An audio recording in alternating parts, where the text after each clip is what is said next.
और हरिद्वार गंगा किनारे उद्धव जी जब विदुर जी महाराज जब आते हैं हरिद्वार में गंगा किनारे, तो मैत्रेय मुनि से मुलाकात होता है और दोनों आपस में गले मिले हैं और दिव्य यहाँ पे सत्संग प्रारंभ होता है। उसको बड़े प्रेम से यहाँ से मैत्रेय विदुर संवाद की कथा जो है प्रारंभ होती है, उसको बड़े प्रेम से श्रवण करेंगे। विदुर जी महाराज क्या कहते हैं कि सुखाय कर्माणि करोति लोको न तई सुखम वान्यदुपारमं वा विन्देत भूयस्तत एव दुःखम यदात्र युगतम भगवान वदेन्नः। क्या बोले? सुखाय कर्माणि करोति लोको।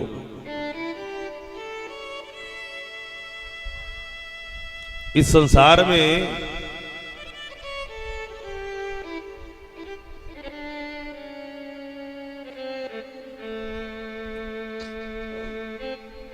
जोर से बोलिए राधे राधे। बोले इस संसार में प्राणी हर समय जो है सुखाय कर्माणि, अपने सुख के लिए ही कार्य करता है और दिन भर प्रयास रहता है कि हम सुखी हो जाएं, सुखी हो जाएं, सुखी हो जाएं। और सुखी होने के लिए भैया सबकी अलग अलग आवश्यकता है। कोई धन से सुख चाहता है, तो कोई भोजन से सुख चाहता है। और सुख होने के लिए भाई एक ही चीज से ऐसा नहीं है कि सब सुखी हो जाए। कोई भोजन से चाहता है तो कोई भोजन के नाम से भागता है। तो जितना हम सुखी होने का प्रयास करते हैं उतना ही दुख के दलदल में जो है फंसते जाते हैं। जैसे कोई व्यक्ति दलदल में गिर जाए, दलदल जानते हैं ना, मिट्टी के दलदल, जितना निकलने का प्रयास करेगा, हाथ पैर फटकारेगा, दुख के दलदल में उतना ही फंसते जाता है। मिट्टी के दलदल में उसे फंसते जाता है। ऐसे हम जितना निकलने का, सुखी होने का प्रयास करते हैं उतने दुख के दलदल में जो है फंसते जाते हैं। रहने के लिए पहले कोठी न थी, भगवान से खूब मनाते रहे, भगवान कृपा करिए एक घर हो जाए। भगवान की कृपा से दिव्य भवन बन के तैयार हो गया। अब प्रार्थना करने लगे कोई ऐसा व्यवसाय हो जाए, फैक्ट्री हो जाए, कुछ भी हो जाए जिससे 4 पैसा आने लगे। वो भी हो गया। अब भगवान से प्रार्थना कहे एक बढ़िया 4 व्हीलर वाहन हो जाए, वो भी हो गए। चकाचक हो गया भैया। अब पूछो उसी से कि सुखी हो, तो क्या सुनने को मिलता है? अरे महाराज जी पहले तो 10 रोटी खाते थे और चैन की नींद सोचते थे। अब तो डॉक्टर ने भोजन के लिए बोल दिया है कि दाल का पानी पियो और नींद की गोली खाओ। नींद की गोली खाते फिर भी नींद नहीं आता। भोजन भी गया और नींद भी गया। तो ऐसे ही हम जितना सुखी होने का प्रयास करते हैं दुख के दलदल में जो है फंसते जाते हैं, क्योंकि हम जानते ही नहीं कि असली सुख कहाँ है। असली सुख तो अपने अंदर है। आत्मा के बोध को ही, आत्मा का जब परमात्मा से मिलन होगा तभी परम सुख की प्राप्ति होगी। असली सुख जो अपने अंदर है उसमें मैल जम गया है। जैसे एक व्यक्ति जो है रेगिस्तान में उसको प्यास लगा, प्यास बुझाने के उद्देश्य से सरोवर के किनारे खड़ा था, लेकिन रेगिस्तान का कैसा सरोवर, उसमें घास भी जो लगे हुए थे सूखे सूखे। उसको लगा कि इसमें जल नहीं है, लेकिन कहा इसमें जल नहीं है क्योंकि ऊपर घास लगे हुए थे सूखे सूखे। दूर देखा कहीं उसको जल दिखाई दिया। गर्मी के दिनों में आप देखते हैं कि जल कहीं भरा नहीं रहता।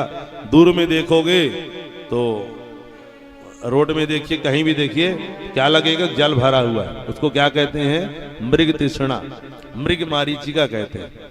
और वहां पे जाओ तो जल नहीं मिलता है, दूर से केवल दिखता है। ऐसे व्यक्ति को दूर दिखा कि वहां पे जल है, दौड़ते दौड़ते गया। जब वहां गया तो वहां जल नहीं दिखाई दिया। फिर आगे दिखाई दिया, फिर आगे दौड़ा, आगे गया तो वहां भी दिखाई नहीं दिया। और तीव्र जल पीने की इच्छा, बड़ी तीव्र जोर से प्यास लगी थी।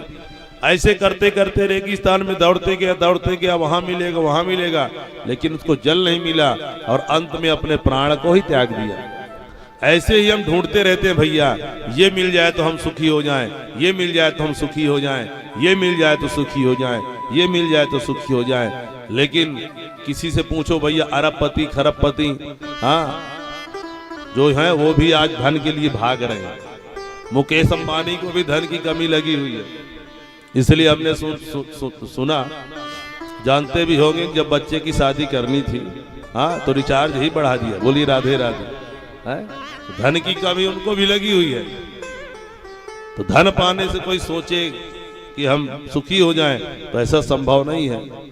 तमाम साधन जुटाते रहो भैया, क्योंकि हम असली सुख को जानते नहीं। असली सुख क्या है? ईश्वर अंश जीव अविनाशी, चेतन अमल सहज सुख राशि। जब आत्मा का परमात्मा से मिलन होता है तभी सच्चे आनंद की प्राप्ति होती है। ईश्वर अंश, हम लोग ईश्वर के अंश हैं। अंश किसे कहते हैं? जैसे एक बोरा शक्कर है, उसमें से एक चम्मच निकालना, एक चम्मच क्या कहलाएगा? उस बोरे का अंश कहलाएगा, उसका अंश है। हम लोग भी मान लो परमात्मा गुणों के भंडार हैं, हमारे अंदर थोड़ा बहुत गुण है, हम परमात्मा के अंश हैं। जिस दिन हमारा मिलन उस परमात्मा से हो जाएगा, एक चम्मच शक्कर को एक बोरे शक्कर में मिला दो, उसकी महत्ता जो है बढ़ जाएगी। वो एक चम्मच में गिनती उसका नहीं होगा, एक बोरे में होने लगेगा। वैसे ही जिस दिन हमारी आत्मा का मिलन परमात्मा से हो जाएगा, हमारा स्वरूप भी कैसे हो जाएगा? परमात्मा की तरह हो जाएगा। तो हम भी परम आनंद को प्राप्त करेंगे।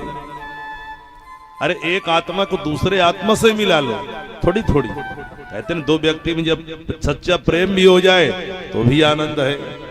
वही तो है आनंद, परमानंद।